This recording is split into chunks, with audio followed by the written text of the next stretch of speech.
Agora, doutor, como está sendo dito desde ontem, um dos setores mais afetados é o agro. Ontem, a Frente Parlamentar da Agricultura no Congresso, que é majoritariamente oposicionista, pediu que o governo adotasse uma postura firme em resposta dos Estados Unidos. Qual a margem de manobra que o agro tem para essa situação, para enfrentar esse tipo Léo, de barreira? perfeito. Essa pergunta é muito boa. De fato, a gente vai ter um impacto no agro, especialmente no setor de carne, suco, suco de frutas, né? O café. Né? São setores que vão ser imediatamente afetados. Né? E são setores que têm, nos Estados Unidos, um mercado relevante. Né? Então, isso não afeta as nossas exportações de grãos, por exemplo, mas afeta significativamente a nossa pecuária, toda a nossa citricultura, né? Então, sucos de laranja, e pode impactar, inclusive, outros mercados, talvez ainda menores, mas o próprio algodão, enfim, o etanol, o nosso etanol pode sofrer também um impacto. Mas, basicamente, vamos pensar café, suco de laranja e carne. Bom, isso vai ter um impacto direto na mesa do norte-americano médio, né? Porque no café da manhã ele tem lá o seu suco de laranja, ele tem o bacon, ele tem a carne, enfim, ele vai sentir porque isso vai ter um efeito inflacionário claro, né?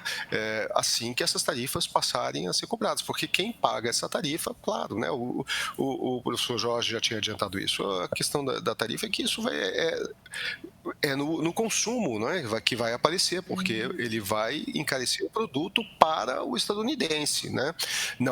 Ele não é cobrado da gente. O problema é tornar o nosso produto menos competitivo se comparado com os nossos competidores. No suco de laranja, a gente tem poucos competidores. Nós somos o maior produtor e exportador de suco de laranja. De cada 10 copos de suco de laranja consumidos no mundo, 7 são de suco de laranja brasileira. Então, é difícil substituir por outro fornecedor, ainda que se possa substituir por outros tipos de suco, ou por refrigerante, ou por água saborizada, enfim, mas haverá, sem dúvida nenhuma, um impacto. O mesmo vale para o café. Né?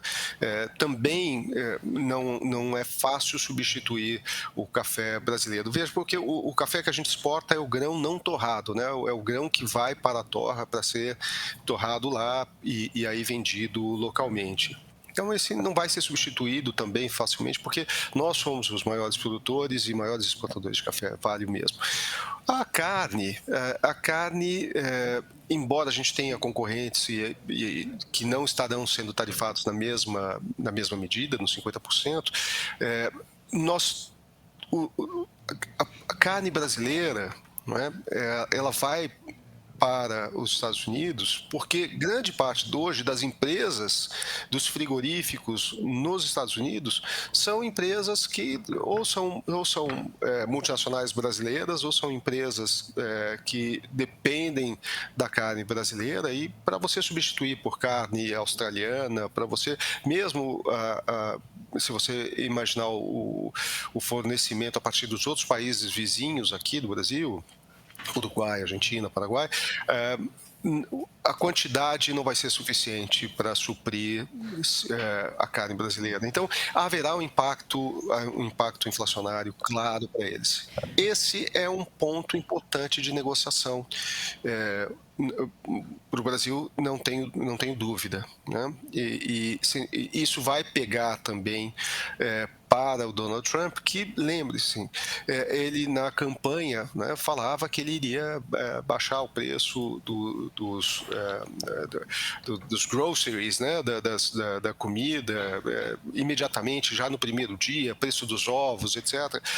E em grande parte ele foi eleito por conta da inflação dos alimentos no governo Biden, né, que foi o grande calcanhar de Aquiles do governo Biden, apesar dos outros índices econômicos irem bem naquele momento. Então, esse é um calcanhar de Aquiles para ele, mais do que as nossas exportações de ferro, de aço, de aeronaves, de petróleo, enfim. Se bem que o petróleo também pode ter um impacto, claro, no combustível, no uso do combustível pelo americano, estadunidense médio. Mas eu acho que o mais importante, né, é o fato de que a diplomacia brasileira, e aqui eu queria até reforçar, né, ela vem atuando já ao longo das primeiras manifestações do Donald Trump com relação a tarifaço, etc.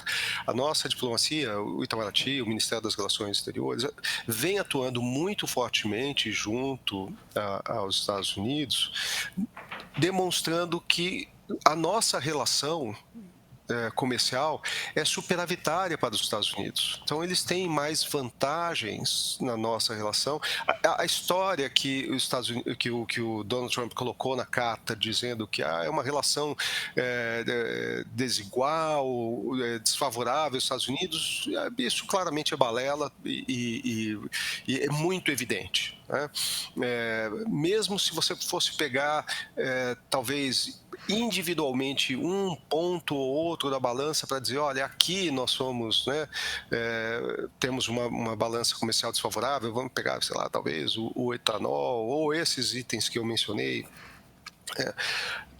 Mesmo assim, no cômputo geral, né, é muito mais favorável aos Estados Unidos, a balança nessa relação comercial com o Brasil, do que ao Brasil. E a nossa diplomacia tem feito os Estados Unidos perceber isso, né? Então, se a gente começar a usar a reciprocidade, e nós podemos, né, taxar na mesma medida, na mesma quantidade, enfim, escalar essa guerra tarifária, eles sabem que, claro, teria efeitos para a gente, etc., mas no curto prazo, né, isso é uma sinalização às exportações americanas também para o Brasil, dizendo, olha, a gente vai taxar, vocês vão diminuir, etc. Lembre-se que foi exatamente isso que aconteceu com relação à China, né? E com relação à China, os Estados Unidos são deficitários, mas na escalada, né, no jogo de truco entre esses dois países, no final das contas, os Estados Unidos não pagaram para ver, né? Tiveram que recuar um pouquinho Mas o Brasil não é a China, né, doutor?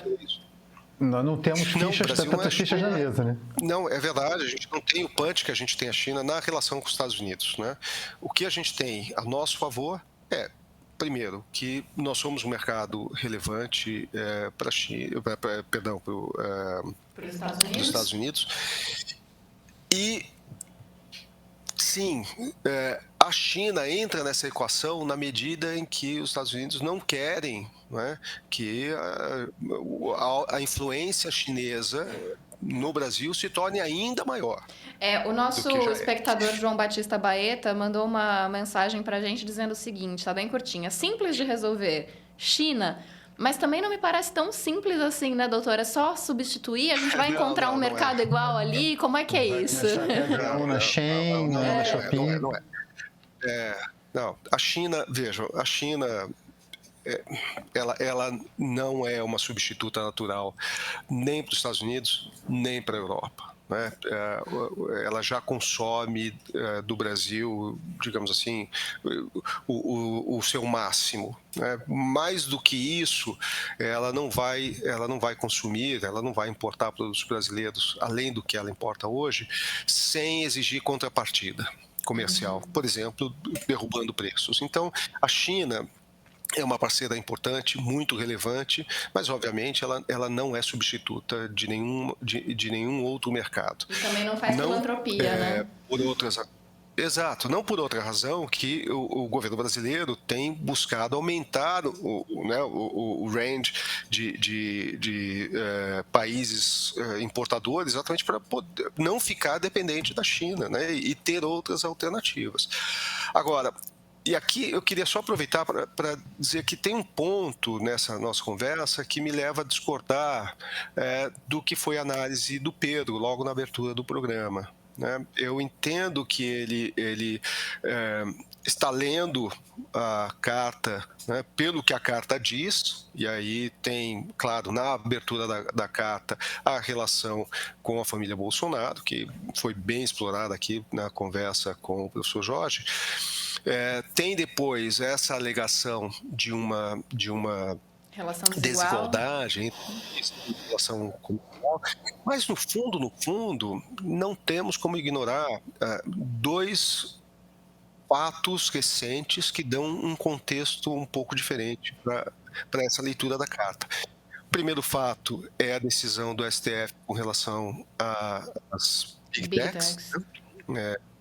Que estava no radar, a gente sabe, estava no radar, e tanto estava no radar porque nós ouvimos agora, recentemente, a notícia da ação